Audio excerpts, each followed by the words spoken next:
ദുബായിൽ 218 കോടി രൂപ വിലയുള്ള അപൂർവ രത്നം തട്ടിയെടുത്ത 3 പേർ അറസ്റ്റിലായി. വിൽപ്പനയ്ക്കായി ദുബായിലെത്തിച്ച രത്നം തട്ടിയെടുത്ത് മറ്റു രാജ്യത്തേക്ക് കടത്താനായിരുന്നു ശ്രമം. അറസ്റ്റിലായ 3 പേരും ഏഷ്യൻ രാജ്യത്തു നിന്നുള്ള പൗരന്മാരാണെന്ന് ദുബായ് പോലീസ് അറിയിച്ചു. ദുബായ് പോലീസിന്റെ എമർജൻസി നമ്പറിൽ ലഭിച്ച ഫോൺ സന്ദേശത്തിൽ നിന്നാണ് കോടികൾ വിലമതിക്കുന്ന അത്യപൂർവ രത്നം തട്ടിയെടുത്തെന്ന വിവരം പോലീസ് അറിയുന്നത്.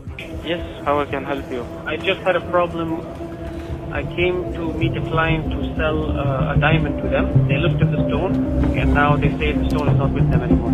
How much the price for the diamond? $25 million. Pink നിറത്തിൽ 22 കാരറ്റ് ഗുണമേന്മയുള്ള ഈ രത്നത്തിന് അന്താരാഷ്ട്ര വിപണിയിൽ $25 മില്യൺ അഥവാ 218 കോടി രൂപ വില വരും.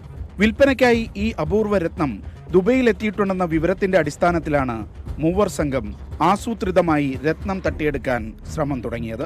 റോൾസ് റോയ്സിന്റെ അത്യാഡംബര കാർ വാടകയ്ക്കെടുത്ത് ഇവർ രത്നവ്യാപാരിയെ സമീപിച്ചു.